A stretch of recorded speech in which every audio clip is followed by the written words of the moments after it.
সুপ্রিয় দর্শক, সূরা ইয়াসিন পাঠ করলে বিশেষ কোনো ফজিলত রয়েছে কিনা এবং এটি ফজর নামাজ পড়ে পাঠ করলে বিশেষ কোনো ফজিলত রয়েছে কিনা, এটি সহিহ হাদিস দ্বারা প্রমাণিত কিনা, এ বিষয়ে আজকে আমরা ভিডিওতে উপস্থাপন করব। তো আজকে আমাদের প্যানেলে 8 জন বিজ্ঞ আলেম উপস্থিত রয়েছেন। আজকে তাদের মুখেই বক্তব্যটি শুনে নেব। তো সর্বপ্রথম বক্তব্য দিবেন শায়েখ আহমদুল্লাহ সাহেব। অনেক আলেম বলে থাকেন যে এক এক নামাজের পর এক এক সূরা পাঠ করার অনেক ফজিলত আছে, যেমন ফজরের পর সূরা ইয়াসিন, মাগরিবের পর সূরা ওয়াকিয়া, এশার পর সূরা মুলক। এগুলো কি সঠিক? ভাইরা আমার, এর মধ্যে মাগরিবের পরে হোক আর এশার পরে হোক রাত্রে সূরা মুলক পড়ার ফজিলত আছে। আর সে ফজিলত হলো রাতে সূরা মুলক পাঠ করলে, নিয়মিত পাঠ করলে ওই ব্যক্তির কবর আযাব মাফ হবে ইনশাআল্লাহ। এর বাইরে ফজরের পরে সূরা ইয়াসিন পাঠ করার বিষয়ে বিশুদ্ধ কোনো হাদিস বর্ণিত হয়নি। যে সমস্ত বর্ণনা এক্ষেত্রে পাওয়া যায় সূরা ইয়াসিনের কে কেন্দ্র করে, সেগুলো বিশুদ্ধতার মানদণ্ডে উত্তীর্ণ নয়, সহিহ নয়, বরং দাঈফ। আর মাগরিবের পর সূরা ওয়াকিয়া পাঠ করলে রিজিকের অনটন দূর হয়, এই মর্মে কিছু বর্ণনা পাওয়া যায়। সেগুলো সনদ নিয়েও অনেক মুহাদ্দিসগণ আপত্তি তুলেছেন, তবে বর্ণনা আছে। এই পর্যায়ে বক্তব্য দেবেন আব্দুর রাজ্জাক বিন ইউসুফ সাহেব। সূরা ইয়াসিন একবার পড়লে 10 বার কোরআন মাজিদ পড়ার সময় নাকি ওই হাদিস জাল। সূরা ইয়াসিন পড়লে কিছুই হবে না। সূরা ইয়াসিন পড়লে কি হবে? অক্ষর প্রতি 10 নাকি। সূরা ইয়াসিন পড়লে কোনো বিশেষত্ব কিছু আছে এই কথা রাসূল সাল্লাল্লাহু আলাইহি ওয়াসাল্লাম বলেননি। ওই যে সূরা বিসমিল্লাহ 19 বার পড়লে বাবু জান্নাত পাওয়া যায়, চাঁপাইনবাবগঞ্জের মহিলা বৈঠকের কথা। ওইরকম সূরা ইয়াসিন পড়লে বাবু এই হয়, 7 হামিম পড়লে বাবু নগদ জান্নাত হয়। বাবুর সব কথাই নাকি বুখারীতে আছে, এটা সব মিথ্যা কথা। সূরা ইখলাস পড়ুন, 3 বার সমান 1 বার পড়েন না আপনি, দিন রাত পড়েন, আল্লাহর রহমতের অভাব নাই। একটু আগেই তো বললাম, বুঝতে পারেননি মনে হয়। পাখিটা সাগরে ঠোক দিল, ঠোঁটে কতটুকু পানি আছে? তো যতটুকু থাক সাগর থেকে একটু কমেছে। তো এই পরিমাণ আল্লাহর কাছে যত আছে তত কমবে না, এই পরিমাণ কমবে না। আপনি সারাদিন সূরা ইখলাস পড়েন না, ব্যাগ ভর্তি করে নেন, অভাব কি তার আছে দিয়ে ভর্তি করে দিবেন। আপনি কেন পড়তে পারেন না? আপনি পড়েন না কেন?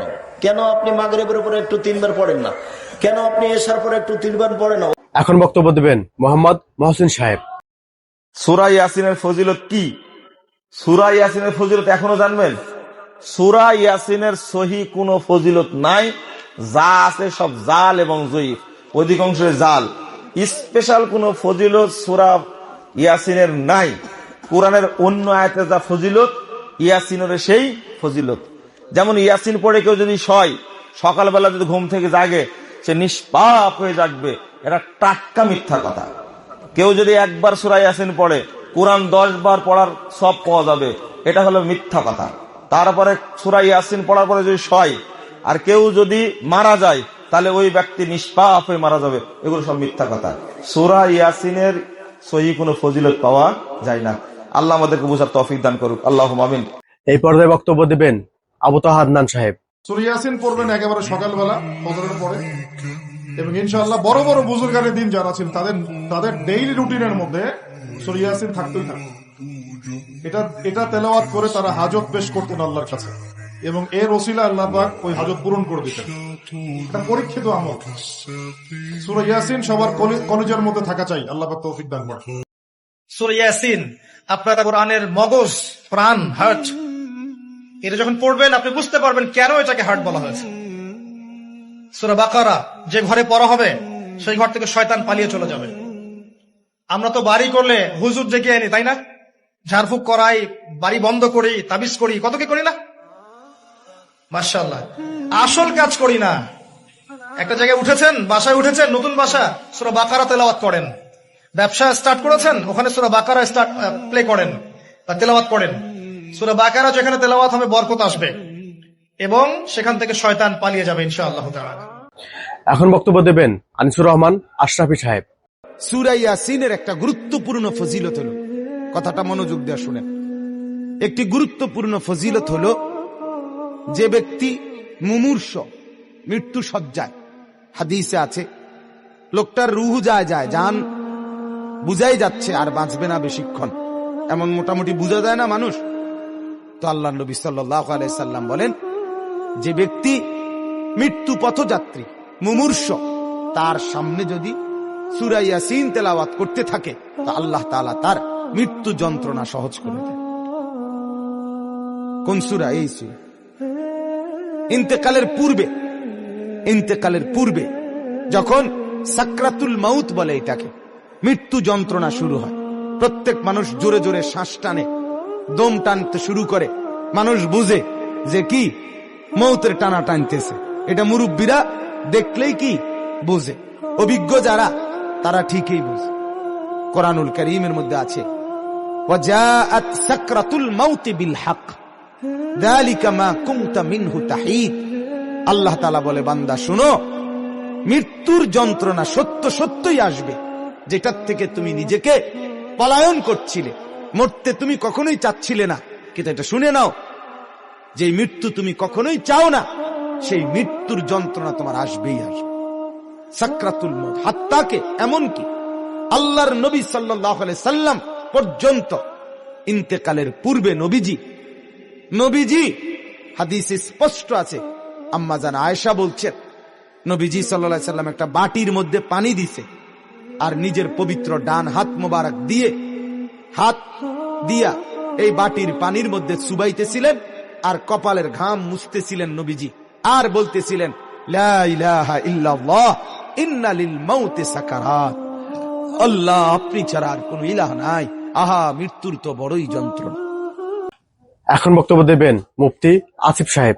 আল্লাহর হাবিব বলেছেন, যে ব্যক্তি ঘুমানোর পূর্বে সূরা ইয়াসিন তেলাওয়াত করবে, একটা নিউ বর্ন বেবি যখন পৃথিবীতে ভূমিষ্ঠ হয়, একটা নবজাতক শিশু, তখন সে যেমন নিষ্পাপ থাকে, ঘুমানোর পূর্বে কেউ যদি সূরা ইয়াসিন তেলাওয়াত করে ঘুমায়, ঘুম থেকে উঠে আল্লাহ তাআলা তাকে ওই ছোট্ট বাচ্চার মতো নিষ্পাপ করে ঘুম থেকে উঠিয়ে দেয়। বলেন সুবহানাল্লাহ। আবার আল্লাহর হাবিব বলেছেন, যে ব্যক্তি সূরা ইয়াসিন একবার তেলাওয়াত করবে, তার আমলনামে আল্লাহ তাআলা 10 খতম কোরআন তেলাওয়াতের সওয়াব দিয়ে দিবে। সূরা ইয়াসিন তেলাওয়াত করার ফজিলত আছে না নাই? আবার আল্লাহর হাবিব বলেছেন, ইকরাউ আলা মাউতাকুম সূরাতা ইয়াসিন, মুমূর্ষু ব্যক্তির সামনে দাঁড়িয়ে তোমরা সূরা ইয়াসিন তেলাওয়াত করো, তাহলে ইমানি মৃত্যু দিবে একজন, তিনি কে? যখন কেউ মারা যাবে, তার ডেথ চলে আসছে, আপনার এটা আপনি ফিল করছেন, তার সামনে দাঁড়িয়ে বেশি কথা বলবেন না, সূরা ইয়াসিন তার সামনে তেলাওয়াত করা যাবে ইনশাআল্লাহ। জোরে কোন ইনশাআল্লাহ। এখন বক্তব্য দেবেন দেলাওয়ার হোসেন সাইদি সাহেব। কেউ যদি সূরা ইখলাস 3 বার পড়ে, গোটা কোরআন শরীফ একবার খতম করার সওয়াব আল্লাহ দিয়ে দিবেন। আল্লাহর নবী বলেছেন, মুমূর্ষু ব্যক্তির কাছে বসে সূরা ইয়াসিন পড়বে, তাহলে আল্লাহ পাক মুমূর্ষু ব্যক্তির কবরে তার মৃত্যুর আযাবকে কমায়া দিবেন।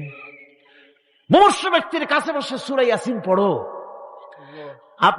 আপনি মরতেছেন, আপনার ছেলেরে কোরআন শরীফ শিখান নাই, মৌলভী সাহেব কখন আনবে আর কখন কোরআন শরীফ পড়বে? ছেলেরে কোরআন শিখান, মেয়েরে কোরআন শিখান, মরবার সময় যেন তারা কাছে বসে সূরা ইয়াসিন পড়তে পারে। আল্লামা হালি কি সুন্দর করে বলেছেন, মাস্টার হে নজর মে লড়কু কি শামত দেখিয়ে,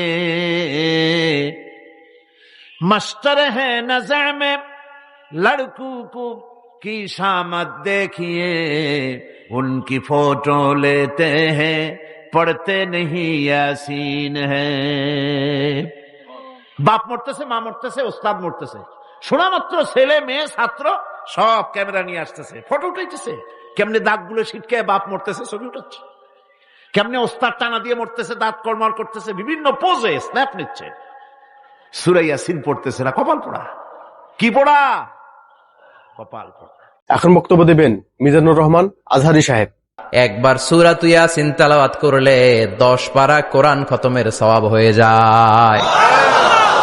আবার বিশ্বনবী বলতেন, ইকরাউ আলা মাউতাকুম সূরাত ইয়াসিন, তোমাদের মুমূর্ষু ব্যক্তিদের সামনে বসে সূরাত ইয়াসিন তেলাওয়াত করো, রূহ চলে যাবে, মৃত্যুর একেবারে দ্বার প্রান্তে দাঁড়িয়ে এই মুহূর্তে তার পাশে বসে পড়তে আরম্ভ করেন, ইয়াসিন ওয়াল কুরআনিল হাকীম ইন্নাকা লামিনাল মুরসালিনা আলা সিরাতিম মুস্তাকিম। ওই ব্যক্তির ঈমানের মৃত্যু দান করে দিবে কে? আল্লাহ। মৃত্যুর কষ্ট হালকা করে দিবে কে? আল্লাহ। আবার বিশ্বনবী বলতেন রাত্রিবেলা যে ব্যক্তি একবার সূরাত ইয়াসিন তেলাওয়াত করে ঘুমাতে যায়, সকালবেলা নিষ্পাপ অবস্থায় তারে ঘুম থেকে জাগাবে কে? তাহলে এই সূরার মর্যাদা কম কম না বেশি বেশি? কলবুল কোরআন, এটা কোরআনের কলব, একবার পড়লে 10 পারার সওয়াব। আবার মুমূর্ষ ব্যক্তির সামনে বসে সূরা ইয়াসিন তেলাওয়াত করতে বলা হয়েছে, তাহলে মৃত্যুর কষ্টরে হালকা করে দেয় কে? আল্লাহ। আবার রাত্রিবেলা সূরা ইয়াসিন তেলাওয়াত করলে সকালবেলায় নিষ্পাপ বানায় দেয় কে? আল্লাহ। মনে থাকবে?